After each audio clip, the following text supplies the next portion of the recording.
For those who are just coming on, Brittney's getting settled in here.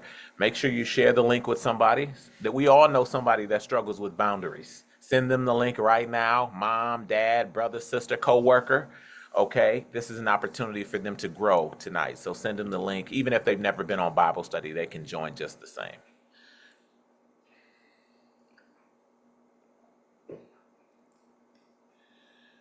Had to get a kid together.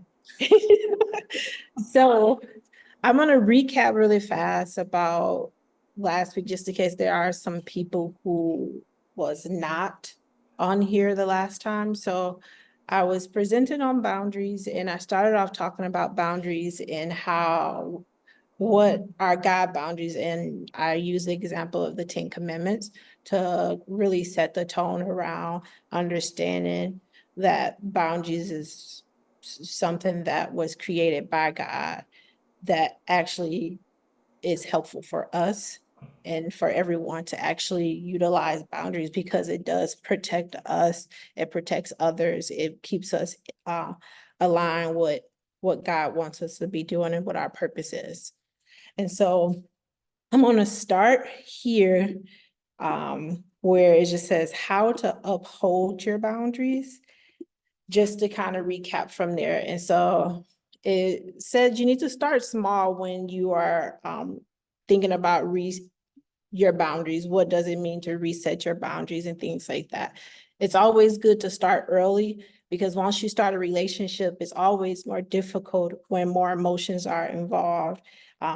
When you're trying to reset a boundary with someone, if something's been created, the foundation's already been created. Being consistent is really important with your boundaries. So if you set the boundary, it is your boundary to uphold, not someone else's one. Sometimes we reflect and we always say, well, why aren't they reflecting? Why aren't they respecting my boundary? The only person who is obligated to respect your boundary is you. So when you set the boundary, you have to uphold the boundary, and you have to recharge yourself. And that might look like relaxation. That might be me praying about it. It might be going to the Bible and reading Bible verses. It might look like a lot of different things. It might look like therapy, so that you recharge enough so that you can go back and reset the boundary. But if you keep trying to reset the boundary without recharging, at times it gets hard, and then you end up giving in. It's very tiring to do this work. So that's why it takes healing from all different areas and spaces with God, within community, within church, within friendship, and everything else like that. So taking time for yourself is important. Communicating your boundaries when they're crossed, and that might look like an example is something that's important to me. I always say, well, if someone talks, as a Black woman, I always say, if someone says something about like a Black mom, as a Black mom myself, even if they didn't mean to cause harm, if they use language that's very harmful to Black moms who are just trying to figure it out, I usually will pull them aside just to have a conversation like, you know, that language is harmful, or this was pretty harmful. I know we all have our right to our opinion and our experience, but how can we look at something in such a different way? And then also practicing self-love, doing things that you enjoy is really recharging and important part of this process. And then learning to say no, and then also learning to accept no. And that can be the most difficult thing to do, is saying the no, but also accepting a no. And sometimes someone might set a boundary with us, and we're like, what's wrong with them? And it's really just their boundary. So I'm trying to this. All right, and so these were the reflective questions from last time. I'm just gonna skip over these this time. But I did add this slide in there because this morning, as I was supposed to be getting ready for work, which I was slowly, but I was like reflecting on like what else is important about boundaries?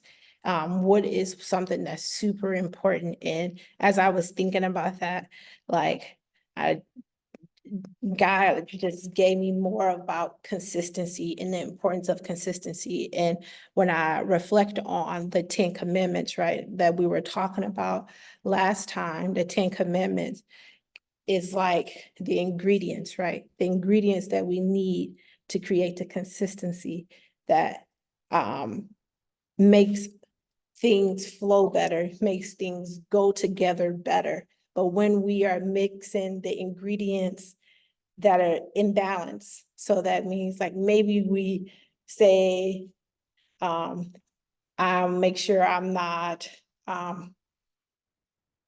love thy neighbor, and I love my neighbor until they do this, right?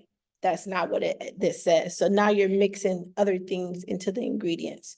And when you do that, I put a visual up there, you see the difference in the consistency of the dough. Is not ready, it's still very tacky and not flowing well together. And that's kind of how boundaries work. Is that you keep going at it. You can't just say, oh, I put it together and it's done. Boundaries is something that's constantly changing. You sometimes got to add a little more to it. You create a boundary, you reflect on it. Oh, that's not enough of this ingredient. That's not enough flour in this. I need more prayer time. I need more going to church time. I need to go to Bible study. I need this. Whatever it is that you actually need, you add more to it and you reevaluate it to keep creating what you need for it to look like this other dough. And so when I think about consistency, consistency is the quality of being the same or similar over time. It can also refer to agreement or harmony of parts or features to one another or a whole. For an example, when painting a wall to achieve the same color, you look over it, you create this uniform look that is overall consistent, right? And that's how it is with boundaries. When I think about boundaries, my boundaries from when I was 18 are not my boundaries now that I'm in my 30s. And it changed. They got better over time. They became more clear over time. I became stronger with those things. But am I perfect at it? Absolutely not. Do I always uphold my boundaries all the time? Absolutely not. But that's something that over time you just keep working towards. Another definition of consistency is the way in which the substance typical or a liquid holds thickness together, like basically how it comes together. And so when I think about the importance of bringing something together and wanting something to come together properly, you have to have the right elements in there. You have to be willing to take the time. You have to have patience with it. You have to reflect on what you did. You have to know what you did to get there from the beginning. And so when I think about when we're trying to put pieces together and we're trying to figure out what needs to be there, it really takes moments and times of sitting alone, reflecting. And that's sometimes one of the most difficult pieces about learning to set boundaries is that you have to be okay with slowing down. You have to be okay with being with yourself or being just you and God together. And so now I'm going to kind of shift gears into like the last part of the presentation, which is like the change part of setting boundaries, because oftentimes people say, this is what you need to do, but they don't often talk about the process of change, of how difficult it is to change, how much you have to give yourself grace. You have to reach out to God. You have to continue to love yourself and practice so that it doesn't feel like you're failing all the time. And so this is something that we often use in like therapy treatment or substance use treatment for people to understand how it feels. So This top part here is kind of cut off, but it's the pre-contemplation stage where sometimes you're unaware that something needs to change. Sometimes you're unaware of the boundary that's being crossed. All you know is that oftentimes you get irritated with people. This person bothers me. And then you start to list things of like how you give the scenario to tell the storyline of why this person is bothering you or what's bothering you about this. And oftentimes when I'm in therapy, I always tell people, tell me about it. They'd be like, well, what about this is bothering you? Well, I don't know. I don't know. I just know I'm irritated. And I said, tell me the story. And when they tell me the story, I'm like, oh, so this person is, you feel disrespected. Yes. So your boundary for respect is being crossed. Oh yeah, right. And sometimes that's how you break it down. And sometimes that's why it's nice to speak to someone, have someone listen to you without interrupting you. And that helps you be able to come up with these things, these boundaries that you want to be able to communicate to others. So then we have the contemplation stage, which is like where we're like, I know something needs to change. And I'm thinking about what ways might it change, things like that.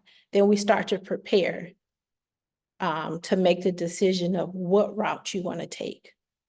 Then you go into action, then you go into maintenance, and then we have relapse over here. And people always say, why relapse included? Because we're learning. It takes what? It takes you hearing something 7 times before you actually truly remember it. We only remember about like 60% of what we hear most of the time. And so if that's the case, we're going to have to hear something over and over again, right? And I think this is why God gives us grace. This is why God is patient, because this is how he created us. We need those times where we know we may relapse, and we need those spaces where someone can hold us accountable, but also give us the love we need while we're growing in those spaces. And so, go. And so now I'm gonna go. And so this is where I have like these reflective questions about things. And so, and these reflective questions really are deep questions, but they're to make space for you to be able to reflect on what part of change are you in? Are you in the pre-contemplation stage? If you are, then answer those questions. Are you in the contemplation stage? Then you can answer those questions. But these questions are here for you to be able to think about, how do you want to start this change? What needs to change? What boundary needs to change for you? And how do you want to start the process to change it? And so that is actually all I have. That was all the last of the presentation. And so it would give us more reflection time. Yeah, no, that's excellent. So before we go into our breakouts, is there a question or two? We might even take 3, okay, that somebody has for Brittney. You can put it in the chat, or you can unmute and ask Brittney your question. If you have a specific question based on boundaries, maybe you want clarity on something, maybe you would like additional resources. What questions are going on in people's mind that we can take a couple of minutes to answer before we go out into breakouts? Before I you have a question for Brittney. Oh, sorry. hold on, before you ask your question or anybody else. Now, let me just preface this with boundaries generally, right? Brittney is a amazing therapist. She's functioning in the position right now of presenter. So she can't, not to mention, you probably wouldn't want her to answer your personal specific, what's the word I'm looking for other than intimate, the details of your situation openly, because other people are on here, okay? That's for PG, because she was about to ask a question about me. quick, This- so I just had to all be you- like, don't be listen, asking Brittney about me on all here. you This have is to not about me. All you have to say is, hypothetically speaking. Okay? Asking for a friend. Yeah, that works too. Hypothetically speaking. That works too. That works too. Go ahead, Mr. Greg. So Brittany, so when it comes to setting boundaries for yourself, how do you know what's too strong of a boundary versus what's too weak of a boundary? Ooh, that's good.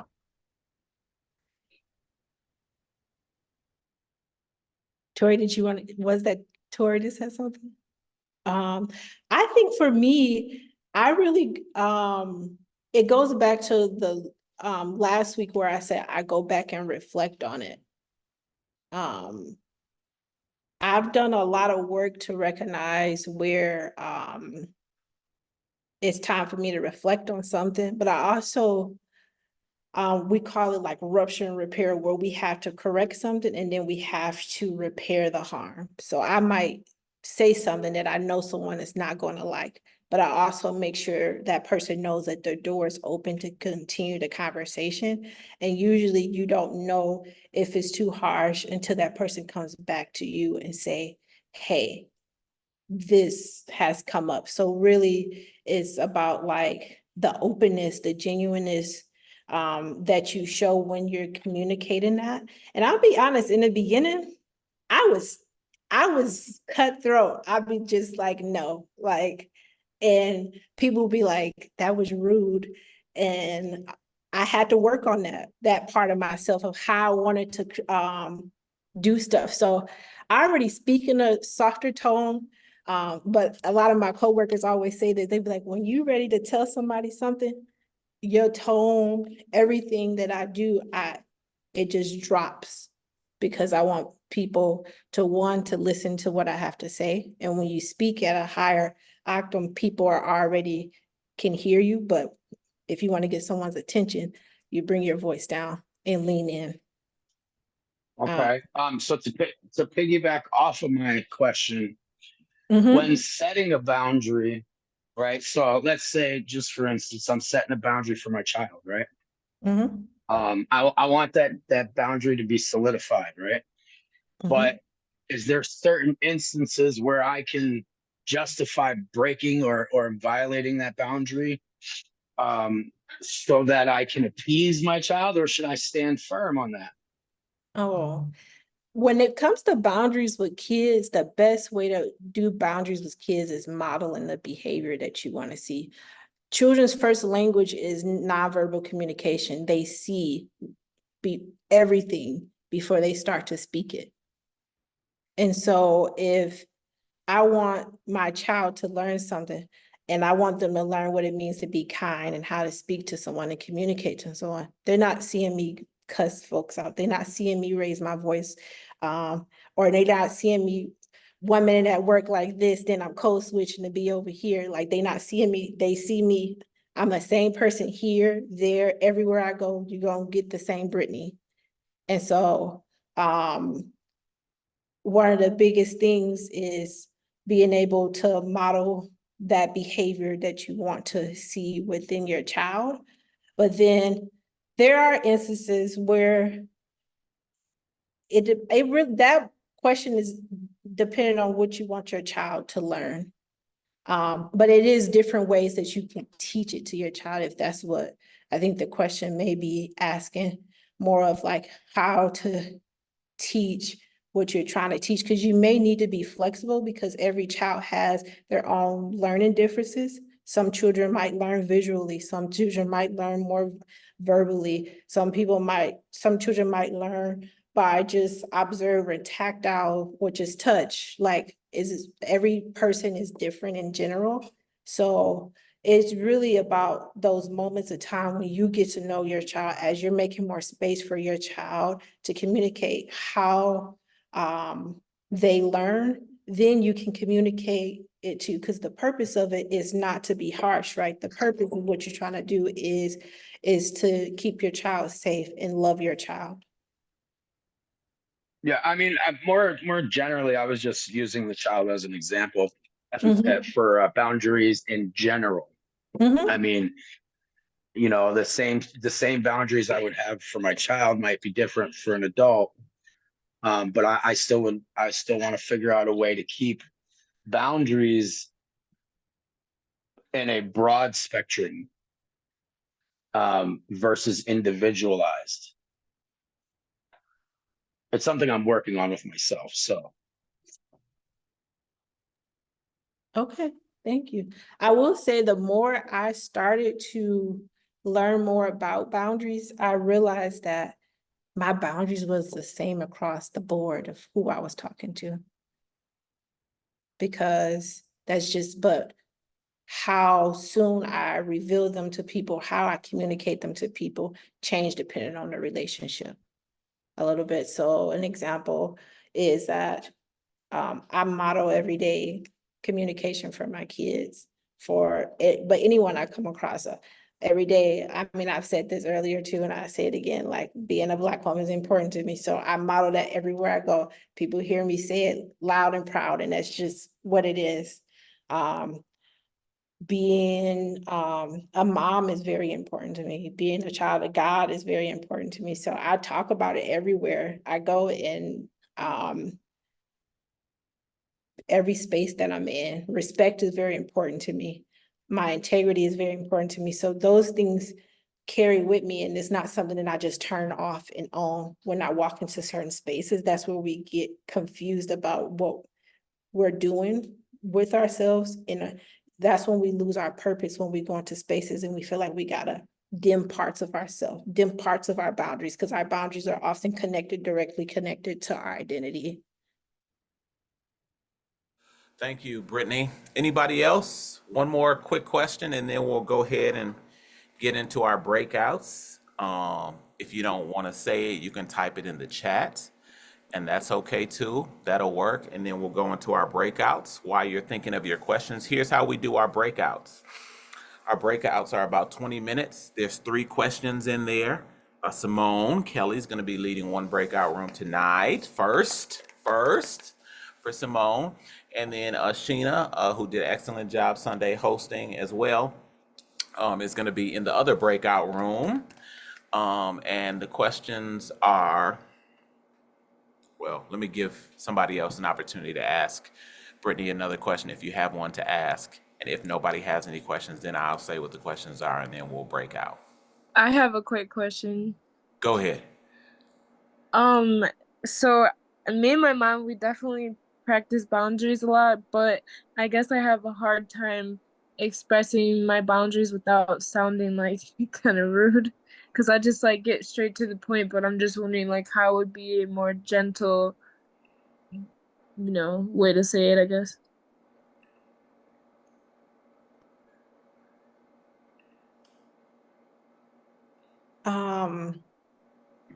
I think I was kind of speaking to that a little bit, where it was just like the practice of it for me. And I think like me lowering my tone when I speak to someone is something that I practice. But then also sometimes I do this thing where I'm like, I make sure that my body language, so I'm not just communicating with my words, I'm communicating with my body language to be very open. So I'm sitting very relaxed.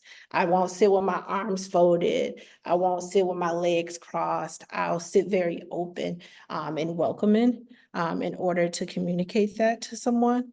And then the other piece of it too is that sometimes I say stuff like, I don't know how you might take this, but I do need to speak to you about something.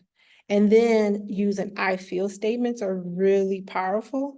So if you're familiar with I feel, because it really focuses the attention onto you and only about you. But sometimes when we're first learning, we might be like, you did this and I don't like it, right? Instead of saying you did this, you can say, I want to chat with you about last week or something, however you want to introduce it to someone. We call it a compliment sandwich, where you give a compliment, you speak some truth, and then you wrap up with that. And some people don't like it, but it's basically the cycle of what I was talking about rupture and repair where we have to say something or do something difficult, but then we're willing to work on repairing the harm or the uncomfortableness that's in the space. And so it's really just like that practice of it. And sometimes role plays might seem awkward, but find somebody to role play with, practice with. Thank you. Thank you for that question, Angelica, and thank you everybody else. Okay, so